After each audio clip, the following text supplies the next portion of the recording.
Hello hi ನಮಸ್ತೆ, ನಾನು ನಿಮ್ಮ ದಾವಣಗೆರೆಯ Nanditha. Welcome to my YouTube channel. ಹೆಣ್ಮಕ್ಳಿಗೆ ದಿನ ಬೆಳಗ್ಗೆ ಇದ್ರೆ ಒಂದು ಚಿಂತೆ, ಏನಪ್ಪಾ ತಿಂಡಿ ಜೋಡಿಸೋದು ಅಂತ. ನಾನು ಅದೇ ಚಿಂತೆ ಮಾಡ್ಕೋತಾ ಏನ್ ಮಾಡ್ಲಿ, ಹಿಂಗು ವೆಜಿಟೇಬಲ್ ಇದೆ ಅಲ್ಲ, ಎಲ್ಲ ವೆಜಿಟೇಬಲ್ ಹಾಕಿ ಕುರ್ಮಾ ಮಾಡೋಣ ಅಂತ ಪ್ಲಾನ್ ಮಾಡಿದೆ. ಮಿಕ್ಸಿ ಮಾಡೋದಕ್ಕೆ ಏನೇನು ಇಂಗ್ರೀಡಿಯೆಂಟ್ಸ್ ಬೇಕು ಅಂದ್ರೆ ಕಾಯಿ, ಚಕ್ಕೆ, ಲವಂಗ, ಶುಂಠಿ, ಬೆಳ್ಳುಳ್ಳಿ, ಸ್ವಲ್ಪ ಕೊತ್ತಂಬರಿ ಸೊಪ್ಪು ಮತ್ತೆ ಮೆಣಸಿನ್ಕಾಯಿನ ಹುರಿದು ಇಟ್ಕೊಂಡಿದ್ದೀನಿ. ಮತ್ತೆ ಈ ಬಾದಾಮಿ ಗೋಡಂಬಿನ ನೆನೆ ಹಾಕಿದ್ದೆ ಸ್ವಲ್ಪ ಹೊತ್ತು. ತರಕಾರಿ ಎಲ್ಲ ಹೆಚ್ಚಿಟ್ಕೊಂಡಿದ್ದೆ. ನಾನು ಬಟಾಣಿನ ನೈಟೇ ನೆನೆ ಹಾಕಿದ್ದೆ. ಈರುಳ್ಳಿ, ಟೊಮಾಟೊ, ಸ್ವಲ್ಪ ಕಸೂರಿ ಮೇಥಿ ಮತ್ತೆ ಕರ್ಬೇವಿನ ಸೊಪ್ಪು. ಫಸ್ಟು ಕುಕ್ಕರ್ಗೆ 2 ಟೀ ಸ್ಪೂನ್ ಅಷ್ಟು ನಾನು ಎಣ್ಣೆ ಹಾಕ್ತಾ ಇದ್ದೀನಿ. ಎಣ್ಣೆ ಬಿಸಿ ಆದ್ಮೇಲೆ ಸ್ವಲ್ಪ ಕರಿಬೇವು ಮತ್ತೆ ಈರುಳ್ಳಿ ಸ್ವಲ್ಪ ಫ್ರೈ ಆಗಬೇಕು.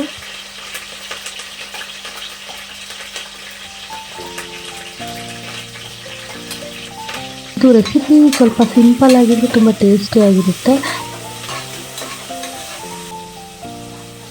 ಈರುಳ್ಳಿ ಹಾಕುವಾಗ ಸ್ವಲ್ಪ ಉಪ್ಪು ಹಾಕಿದ್ರೆ ಸ್ವಲ್ಪ ಚೆನ್ನಾಗಿ ಬೇಗ ಫ್ರೈ ಆಗುತ್ತೆ ಅಂತ ನಾನು ಇವಾಗಲೇ ಈರುಳ್ಳಿ ಹಾಕಿದ ತಕ್ಷಣ ಫಸ್ಟ್ ಉಪ್ಪು ಹಾಕ್ಬಿಡ್ತೀನಿ.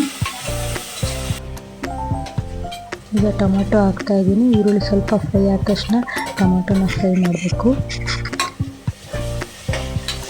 ಟೊಮೆಟೊನ ಸ್ವಲ್ಪ ಫ್ರೈ ಆದ ತಕ್ಷಣ ನಾನು ಏನು ಕಟ್ ಮಾಡ್ಕೊಂಡಿದ್ನಲ್ಲ ಎಲ್ಲ ವೆಜಿಟೇಬಲ್ಸ್ನ ಒಟ್ಟಿಗೆ ಹಾಕ್ತಾ ಇದ್ದೀನಿ. ಸ್ವಲ್ಪ ಸಣ್ಣ ಸಣ್ಣದಾಗಿ ಕಟ್ ಮಾಡಿಟ್ಕೋಬೇಕು ವೆಜಿಟೇಬಲ್ಸ್ನ.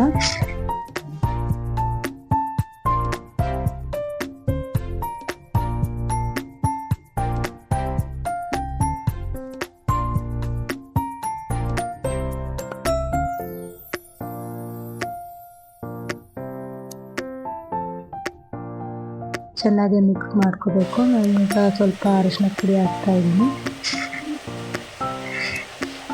ನೋಡಿ ಈ ಥರ ಆಗಿದೆ.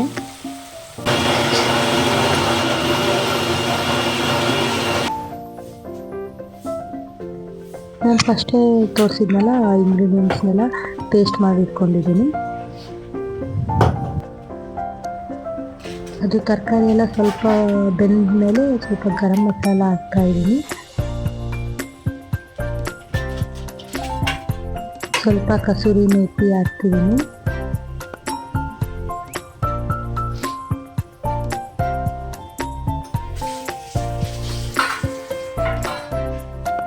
ಚೆನ್ನಾಗಿ ಮಿಕ್ಸ್ ಮಾಡ್ಕೋಬೇಕು. ಚೆನ್ನಾಗಿ ಮಿಕ್ಸ್ ಆದಮೇಲೆ ನಾನೇನು ಪೇಸ್ಟ್ ಮಾಡಿದ್ನಲ್ಲ ಅದನ್ನು ಹಾಕ್ತಾ ಇದ್ದೀನಿ.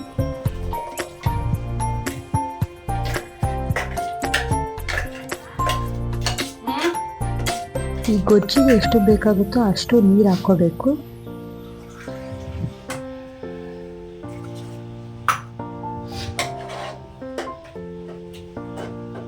ನಾನು ಇದಕ್ಕೆ ಖಾರ ಪುಡಿ ಏನು ಹಾಕಿಲ್ಲ, ಯಾಕಂದರೆ ಮೆಣಸಿನ್ಕಾಯಿನೇ ಹುರಿದು ಪೇಸ್ಟ್ ಮಾಡಿರ್ತೀವಲ್ಲ, ಅದಕ್ಕೋಸ್ಕರ ಖಾರ ಪುಡಿ ಬೇಡ ಅಂತ.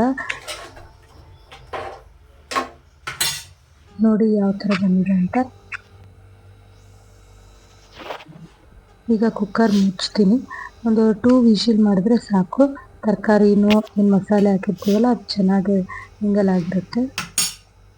2 ವಿಶಿಲ್ ಆಯಿತು. ಕುಕ್ಕರ್ ಕೂಡ ತಣ್ಣಗಾಗಿದೆ. ನೋಡಿ ಯಾವ ಥರ ಬಂದಿದೆ ಅಂತ. ನೋಡಿ ಸ್ವಲ್ಪ ಸೈಡಿಗೆ ಎಣ್ಣೆ ಎಲ್ಲ ಬಿಟ್ಕೊಂಡಿದೆ, ಅಂದರೆ ಇದು ರೆಡಿ ಆಗಿದೆ ಅಂತ. ತರಕಾರಿ ತಿನ್ನಲ್ಲ, ಈ ತರಕಾರಿ ತಿನ್ನಲ್ಲ ಅನ್ನೋರಿಗೆ ಇದೆ. ಇದರಲ್ಲೆಲ್ಲ ತರಕಾರಿಯಿಂದ ಸುಮ್ಮನೆ ತಿಂತಾರೆ. ಮತ್ತು ಪೂರಿ, ಚಪಾತಿ ಮತ್ತು ದೋಸೆ ಈ ಕಾಂಬಿನೇಷನ್ ಚೆನ್ನಾಗಿರುತ್ತೆ. ನನಗಂತೂ ದೋಸೆ ತುಂಬ ಇಷ್ಟ. ನೆಕ್ಸ್ಟ್ ವಿಡಿಯೋದಲ್ಲಿ ಸಿಗ್ತೀನಿ. ಯಾರೆಲ್ಲ ನನ್ನ ಚಾನಲ್ ಸಬ್ಸ್ಕ್ರೈಬ್ ಮಾಡಿಲ್ಲ, ಸಬ್ಸ್ಕ್ರೈಬ್ ಮಾಡಿ. ಧನ್ಯವಾದ.